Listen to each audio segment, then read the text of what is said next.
বাংলায় পাইক বিদ্রোহের নেতা কে ছিলেন? বাংলায় পাইক বিদ্রোহের নেতা কে ছিলেন? দুর্জন সিং। দুর্জন সিং ছিলেন বাংলায় পাইক বিদ্রোহের নেতা। পরের প্রশ্ন, কে পাট্টা ও কবুলিয়ত প্রথা চালু করেন? কে পাট্টা ও কবুলিয়ত প্রথা চালু করেন? শেরশাহ। শেরশাহ পাট্টা ও কবুলিয়ত প্রথা চালু করেন। পলাশীর যুদ্ধ কত খ্রিস্টাব্দে ঘটেছিল? পলাশীর যুদ্ধ কত খ্রিস্টাব্দে ঘটেছিল? 1757 খ্রিস্টাব্দে। 1757 খ্রিস্টাব্দে পলাশীর যুদ্ধ হয়েছিল। গদর পার্টি কে প্রতিষ্ঠা করেন? গদর পার্টি কে প্রতিষ্ঠা করেন? লালা হরদয়াল। লালা হরদয়াল গদর পার্টি প্রতিষ্ঠা করেন।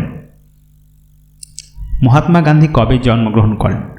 মহাত্মা গান্ধী কবে জন্মগ্রহণ করেন? 1869 খ্রিস্টাব্দে। 1869 খ্রিস্টাব্দে 2 অক্টোবর মহাত্মা গান্ধী জন্মগ্রহণ করেন। হুমায়ুনের সমাধি কোথায় অবস্থিত? হুমায়ুনের সমাধি কোথায় অবস্থিত? দিল্লিতে। দিল্লিতে হুমায়ুনের সমাধি অবস্থিত।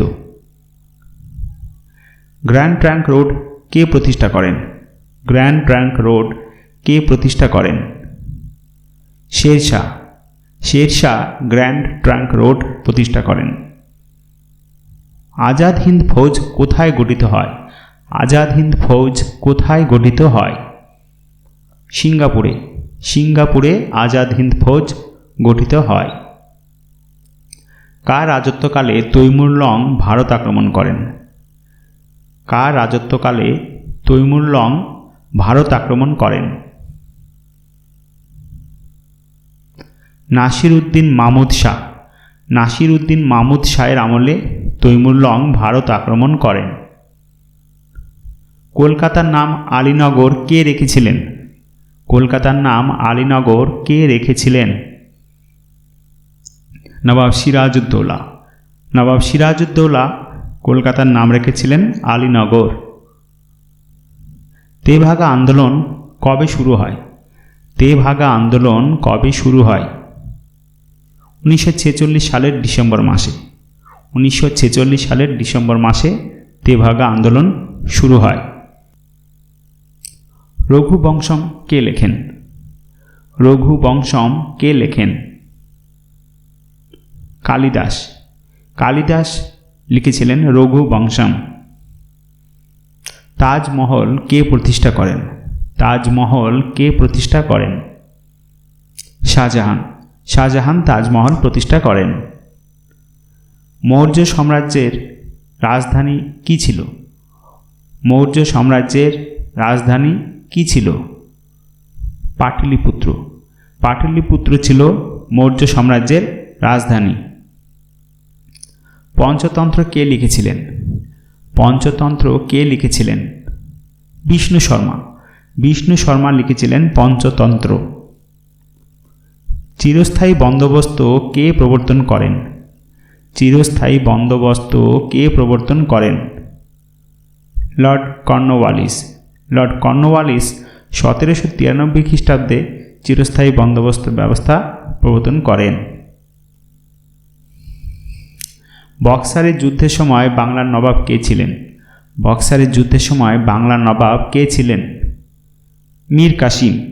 মীর কাসিম ছিলেন বক্সারের যুদ্ধের সময় বাংলার নবাব। মোহাম্মদ বিন তুগলক কোথায় তার রাজধানী স্থানান্তরিত করেন? মোহাম্মদ বিন তুগলক কোথায় তার রাজধানী স্থানান্তরিত করেন? দেবগিরিতে। দেবগিরিতে মোহাম্মদ বিন তুগলক তার রাজধানী স্থানান্তরিত করেন। ব্রাহ্ম সমাজ কে প্রতিষ্ঠা করেন? ব্রাহ্ম সমাজ কে প্রতিষ্ঠা করেন? রাজা রামমোহন রায়। রাজা রামমোহন রায় ব্রাহ্ম সমাজ প্রতিষ্ঠা করেন। ওয়াহাবি আন্দোলনের প্রতিষ্ঠাতা কে ছিলেন? ওয়াহাবি আন্দোলনের প্রতিষ্ঠাতা কে ছিলেন? সৈয়দ আহমেদ। সৈয়দ আহমেদ ছিলেন ওয়াহাবি আন্দোলনের প্রতিষ্ঠাতা। এটা একটা ধর্মীয় আন্দোলন ছিল। ভারতবর্ষের শেষ বিদেশি গভর্নর জেনারেল কে ছিলেন? ভারতবর্ষের শেষ বিদেশি গভর্নর জেনারেল কে ছিলেন? Lord Mountbatten. Lord Mountbatten. Sher শাহের সমাধি কোথায় অবস্থিত? শের শাহের সমাধি কোথায় অবস্থিত? সাসারামে। বিহার রাজ্যের সাসারামে শের শাহের সমাধি অবস্থিত। কাউন্সিল অফ এডুকেশন কবে প্রতিষ্ঠিত হয়? কাউন্সিল অফ এডুকেশন কবে প্রতিষ্ঠিত হয়? 1906 খ্রিস্টাব্দে। 1906 খ্রিস্টাব্দে কাউন্সিল অফ এডুকেশন প্রতিষ্ঠিত হয়। নাদির শাহ কবে ভারত আক্রমণ করেন? নাদির শাহ কবে ভারত আক্রমণ করেন? 1739 খ্রিস্টাব্দে। 1739 খ্রিস্টাব্দে নাদির শাহ ভারত আক্রমণ করেন। কত সালে শ্রীরামপুর কলেজ প্রতিষ্ঠিত হয়? কত সালে শ্রীরামপুর কলেজ প্রতিষ্ঠিত হয়? 1818 খ্রিস্টাব্দে। 1818 খ্রিস্টাব্দে শ্রীরামপুর কলেজ প্রতিষ্ঠিত হয়। কলকাতার নাম আলীনগর কে রেখেছিলেন? এই প্রশ্নটা একটু আগে আমরা দেখলাম। কলকাতার নাম আলীনগর কে রেখেছিলেন? সঠিক উত্তর হবে নবাব সিরাজউদ্দৌলা। নবাব সিরাজউদ্দৌলা কলকাতার নাম আলীনগর রেখেছিলেন। বাংলার প্রথম স্বাধীন নবাব কে ছিলেন? বাংলার প্রথম স্বাধীন নবাব কে ছিলেন? মুর্শিদ কুলি খাঁ। মুর্শিদ কুলি খাঁ ছিলেন বাংলার প্রথম স্বাধীন নবাব। ভারত সভা কবে প্রতিষ্ঠিত হয়? ভারত সভা কবে প্রতিষ্ঠিত হয়? 1876 খ্রিস্টাব্দে। 1876 খ্রিস্টাব্দে ভারত সভা প্রতিষ্ঠিত হয়। অনুশীলন সমিতি কে প্রতিষ্ঠা করেন? অনুশীলন সমিতি কে প্রতিষ্ঠা করেন? প্রমথনাথ মিত্র। প্রমথনাথ মিত্র অনুশীলন সমিতি প্রতিষ্ঠা করেন। খানোয়ার যুদ্ধ কত খ্রিস্টাব্দে অনুষ্ঠিত হয়? খানোয়ার যুদ্ধ কত খ্রিস্টাব্দে অনুষ্ঠিত হয়? 1527 খ্রিস্টাব্দে খানোয়ার যুদ্ধ অনুষ্ঠিত হয়। আর 1526 খ্রিস্টাব্দে পানিপথের প্রথম যুদ্ধ। পানিপথের প্রথম যুদ্ধ কবে হয়েছিল? পানিপথের প্রথম যুদ্ধ কবে হয়েছিল? এক্ষুনি বলা হলো 1526 খ্রিস্টাব্দে। 1526 খ্রিস্টাব্দে পানিপথের প্রথম যুদ্ধ হয়। শিবাজির ছেলের নাম কি? শিবাজির ছেলের নাম কি? শম্ভুজি। শম্ভুজি ছিল শিবাজির ছেলের নাম। ভাস্কো দা গামা প্রথমে কোন বন্দরে আসেন? ভাস্কো দা গামা প্রথমে কোন বন্দরে আসেন? কালিকট বন্দরে। ভাস্কো দা গামা প্রথম কালিকট বন্দরে আসেন। মেইন ক্যাম্প গ্রন্থের রচয়িতা কে? মেইন ক্যাম্প গ্রন্থের রচয়িতা হিটলার। হিটলার হলেন মেইন ক্যাম্প গ্রন্থের রচয়িতা। মাদুরাই কাদের রাজধানী ছিল? মাদুরাই কাদের রাজধানী ছিল? পাণ্ড্যদের। পাণ্ড্যদের রাজধানী ছিল মাদুরাই। ফাহিয়েন কার রাজত্বকালে ভারতে আসেন? ফাহিয়েন কার রাজত্বকালে ভারতে আসেন? দ্বিতীয় চন্দ্রগুপ্ত। দ্বিতীয় চন্দ্রগুপ্তর আমলে ফাহিয়েন ভারতবর্ষে আসেন। দিল্লির প্রথম দাস সুলতান কে ছিলেন? দিল্লির প্রথম দাস সুলতান কে ছিলেন? কুতুবউদ্দিন আইবক। কুতুবউদ্দিন আইবক ছিলেন দিল্লির প্রথম দাস সুলতান। ইনি মোহাম্মদ ঘুরির সেনাপতি ছিলেন প্রথমে। কুতুবউদ্দিন আইবক ছিলেন দাস বংশের প্রথম সুলতান।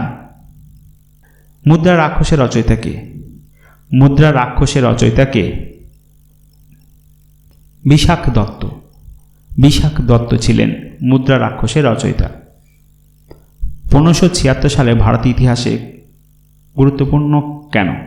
1576 সালে কি ঘটেছিল ভারতের ইতিহাসে? 1576 সাল কিসের জন্য গুরুত্বপূর্ণ? হলদিঘাটের যুদ্ধ। হলদিঘাটের যুদ্ধ ঘটেছিল 1576 খ্রিস্টাব্দে। এই হলদিঘাটের যুদ্ধ কাদের মধ্যে হয়েছিল? আকবরের সঙ্গে মহারানা প্রতাপ। হলদিঘাটের যুদ্ধ হয়েছিল মহারানা প্রতাপ এবং আকবরের মধ্যে। মেবারের মহারানা প্রতাপ ও আকবরের মধ্যে। হর্ষবর্ধন কোন বংশের শাসক ছিলেন? হর্ষবর্ধন কোন বংশের শাসক ছিলেন? পুষ্যভূতি বংশের। পুষ্যভূতি বংশের শাসক ছিলেন হর্ষবর্ধন। সম্রাট মৌর্য সম্রাট বৃহদ্রথকে কে হত্যা করেন? মৌর্য সম্রাট বৃহদ্রথকে কে হত্যা করেন? সেনাপতি পুষ্যমিত্র শুঙ্গ। মৌর্য সম্রাট বৃহদ্রথের সেনাপতি পুষ্যমিত্র শুঙ্গ বৃহদ্রথকে হত্যা করেন এবং শুঙ্গ বংশের প্রতিষ্ঠা করেন। পুষ্যমিত্র শুঙ্গ। কোথায় বিজয়নগরের সাম্রাজ্যের ধ্বংসাবশেষ দেখতে পাওয়া যায়? কোথায় বিজয়নগর সাম্রাজ্যের ধ্বংসাবশেষ দেখতে পাওয়া যায়? হাম্পিতে। হাম্পিতে বিজয়নগর সাম্রাজ্যের ধ্বংসাবশেষ দেখতে পাওয়া যায়। কোন সম্রাটকে ভারতের নেপোলিয়ান বলা হয়? কোন সম্রাটকে ভারতের নেপোলিয়ান বলা হয়? সমুদ্রগুপ্তকে। সমুদ্রগুপ্তকে ভারতের নেপোলিয়ান বলা হয়। পর্তুগিজ নাবিক ভাস্কো দা গামা কবে ভারতে আসেন? পর্তুগিজ নাবিক ভাস্কো দা গামা কবে ভারতে আসেন? 1498 খ্রিস্টাব্দে। 1498 খ্রিস্টাব্দে 20শে মে ভাস্কো দা গামা ভারতে আসেন। প্রথম কোন বন্দরে? কালিকট বন্দরে। মেগাস্থেনিসের ইন্ডিকা কোন ভাষায় লেখা? মেগাস্থেনিসের ইন্ডিকা কোন ভাষায় লেখা? গ্রিক ভাষায়। গ্রিক ভাষায় লেখা মেগাস্থেনিসের ইন্ডিকা।